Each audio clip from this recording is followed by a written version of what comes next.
मौज मस्ती करने के लिए, पिकनिक मनाने के लिए। जबकि तीर्थों में जब जाएं तो पहले वहां का महात्म, वहां की कथा सुननी चाहिए, तब जाकर के वहां जो भी सरिता, जो भी मां प्रवाहित हो रही हैं उसमें स्नान करना चाहिए। और केवल स्नान से भी बात नहीं बनेगी, वहां दान पुण्य भी करना चाहिए। आज राम जी ने भी दान किया, तो एक भगत जी कहते हैं कि भैया राम जी तो गए थे विश्वामित्र जी के साथ में, और यहाँ दान करने के लिए तो इनके पास में कुछ था ही नहीं, फिर दान कैसे कर दिया। तो गोस्वामी तुलसीदास जी शंका का समाधान करते हैं। तब प्रभु ऋषि समेत नहाए, विविध दान महिदेवन पाए। बहुत प्रकार के दान किए, एक प्रकार के नहीं। तो कैसे किए? बोले तीर्थों में दान करते हैं पंडाओं को। जो तीर्थों के पंडा रहते हैं ना, तो वहां एक लंबा चौड़ा बही खाता रखते हैं, सबके हिसाब किताब की डायरी, आप कहाँ से आए हो, आपके पिता का नाम, दादा का नाम, परदादा का नाम, आपके दादा कितने भाई थे, आपकी कितनी पीढ़ियां बीत गई, सबका लेखा जोखा। तो वहां जो पंडा रहते हैं तो वहां दान संकल्प के माध्यम से करते हैं। वहां बही खाता में लिखवाते हैं कि 4 बोरी गेहूं खाने की हम आपको दान करते हैं। तो पंडा जी आते हैं, जब उनका चक्कर लगता है तो हमारे घर से दान ले जाते हैं। तो इसी तरह से संकल्प करके आज राम जी ने दान दिया। इसी तरह से हम भी जब भी तीर्थ में जाएं दान अवश्य करें। यही इस कथा से हमें सीखना चाहिए। जो बन जाए, जरूरी नहीं कि बहुत ज्यादा माल पानी दान करो, लेकिन कुछ न कुछ दान करके आना चाहिए। आगे जैसे ही बढ़े, सुमन बाटिका बागवन विपुल विहंग निवास, फूलत फलत सुपल्लवत। आज जैसे ही आगे बढ़े और जैसे ही आगे बढ़ करके इनके मन में गंगा जी में डुबकी लगाई, तो पुनः एक प्रसन्नता इनके मन में प्रस्फुटित हो गई। गंगा जी में मानो गोता लगाने से इनकी खोई हुई प्रसन्नता पुनः लौट कर आ गई। आज जैसे ही आगे बढ़े तो आगे चल करके एक अमराई आई, और अमराई देख करके पूछा राम जी ने, आज जनकपुरी में प्रवेश ये कर रहे हैं। तो जनकपुर की जो अमराई थी ना, थोड़ा सा विश्राम करने का मन हुआ। कौशिक कहे मोर मन माना, यहाँ रहे रघुवीर सुजाना। बोले कुछ देर यहाँ ठहरना चाहिए। जब पता लगा विश्वामित्र महामुनि आए, समाचार मिथिलापति पाए। जनक जी को पता लगा, दौड़े दौड़े उसी अमराई में चले आए, और जैसे ही दौड़े आए तो पहले गुरु जी का जैसे ही स्वागत किया, कीन प्रणाम चरण धरे माता, दीन आशीष मुदित मुनिनाथा। आज विश्वामित्र जी ने आशीर्वाद दिया, और जैसे ही कुशल प्रश्न कई 12 ही 12 पूछी। बोले महाराज आपको आने में कोई कष्ट तो नहीं हुआ, कोई दिक्कत तो नहीं हुई? आपकी अभी मैं पूरी सांगोपांग व्यवस्था करवा देता हूँ। इतने में क्या हुआ, ते ही अवसर आ ये दो भाई गए रहे देखन फुलवाई। ते ही अवसर आ ये दो भाई गए रहे देखन फुलवाई।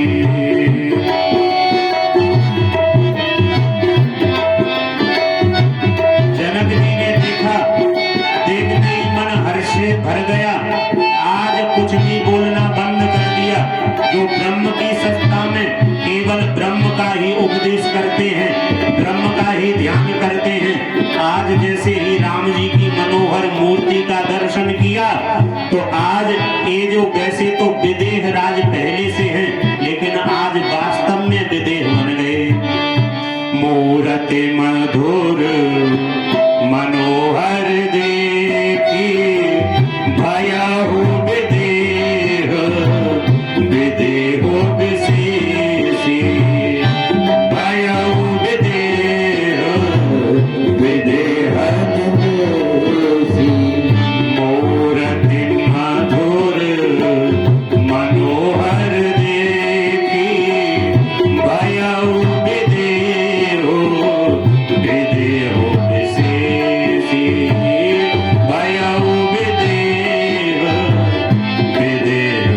कैसे थे। बोले पहले से ही ये विदेहराज जनक हैं, लेकिन आज वास्तव में इनको अपनी देह का भान नहीं रहा।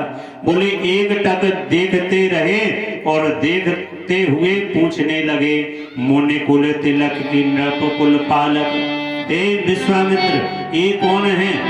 लगते तो ये राजकुमार हैं, लेकिन राजकुमार के वेश में ब्रह्म के जैसे अनुभव मुझे क्यों हो रहा है? मानो जिस ब्रह्म का मैं ध्यान धरता हूँ वही ब्रह्म आज मेरे सामने मूर्तिमंत होकर के सामने प्रकट हो गया हो। ब्रह्म जो निगमो नीति कह गावा, उभय वेश धर की सोए आवा। मुझे लगता है वही वेश धारण करके ब्रह्म यहाँ पर पधार चुका है। जनक जी के बारे में जाने, ये जनक जी हैं कौन? बोले जनक जी इतने राम कथा के रसिक हैं कि जब राम जी का, जब ब्रह्म का व्याख्यान करते हैं तो इनको अपने शरीर का भान नहीं रहता। एक बार एक संत जी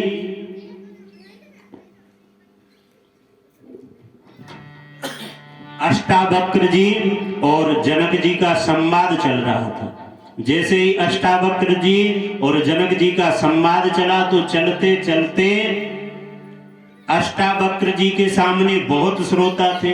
जनक जी सबसे आगे बैठते थे। तो जनक जी जैसे ही आगे बैठे हुए थे, बड़े मन से कथा सुन रहे थे।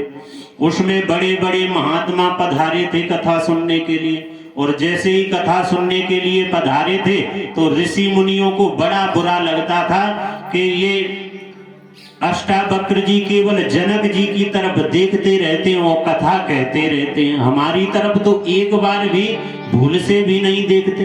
क्या हम इनके श्रोता नहीं है? अष्टावक्र जी मन की बात समझ गए। बोले अच्छा, आपके मन का भाव बदल रहा है। तो अष्टावक्र जी ने जैसे ही भगवान का ध्यान लगाया तो राम जी ने आज माया रच दी।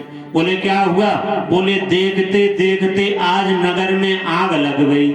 और आग किधर लगी? जिधर संतों की झोपड़ी थी और बगल में ही जनक जी का महल था। तो आग इतनी बड़ी कि झोपड़ियों में लगी और जनक जी के महल में भी पहुंच गई। संत जी कथा सुन रहे थे तो संतों ने देखा, अरे भैया आग लग गई। तो संत तो अपनी लंगोटी बचाने के लिए और कुटिया बचाने के लिए भाग खड़े हुए। जनक जी ने उस तरफ देखा ही नहीं, वो तो कथा ही सुनते रहे।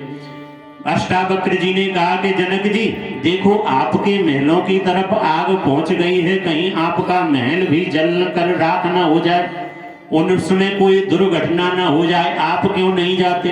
तो जनक जी महाराज बोले कि जो हमारा है ही नहीं उसकी चिंता क्या करना। अरे वो तो राम जी का है, तो चिंता हम क्यों करें? राम जी को जो करना है सो सब ठीक होगा। अपने राम जी तो राम जी की कथा सुन रहे हैं, आप तो सुनाइए, हम सुन रहे हैं। ऋषि मुनि जैसे ही पहुंचे तो वहां आग वाग कुछ नहीं थी, सब माया का खेल था। लौट करके आए तब उनको बात समझ में आई कि जनक राज जी वास्तव में विदेह क्यों हैं, क्योंकि ये इतने विरागी हैं कि इनके मन में माया का तनिक भी लेप नहीं। और आज वही विरागी जनक जी आज एक टक निहार रहे हैं राम जी महाराज की मूर्ति को। ये नहीं बिलोकत अति अनुरागा, जिनको राग मोह को भी कहते हैं। अरे जिनको राग द्वेष कभी छुआ तक नहीं, ऐसे राग द्वेष से परे जनक राज जी आज अनुराग में लिप्त हो गए और राम रूप की झांकी को निहार रहे हैं। ये नहीं दिलोकत अति अनुरागा, बरबस ब्रह्म सुखई मन त्यागा। ये नहीं दिलोकत अति अनुरागा, बरबस ब्रह्म सुखई मन त्यागा। बरबस ब्रह्म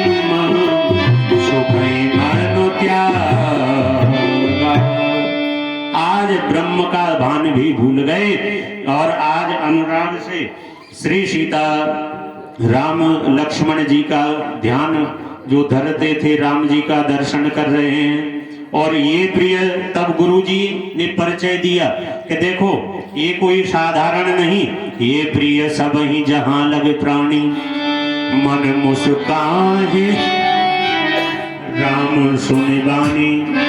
राम जी मुस्कुरा गए, बोले गुरुदेव पोल पट्टी मत खोल देना। विश्वामित्र जी ने कहा घबराओ मत, हम नहीं बताएंगे कि आप वही ब्रह्म हो। और तुरंत ही कह दिया रघुकुल मने दस रथ के जाए, मम हित लाग नरेश पठाए। रघुकुल मने दस रथ के जाए, मम हित लाग नरेश पठाए। मम हित लाग नरेश पठाए। आज कह दिया कि ये दशरथ नंदन राम और लक्ष्मण हैं। सुंदर श्याम गौर दो भ्राता, आनंद हूं के आनंद दाता। ये वही आनंद जो आनंद सिंधु सुख राशि, श्री करते त्रैलोक सुपासी। जिस आनंद ब्रह्मानंद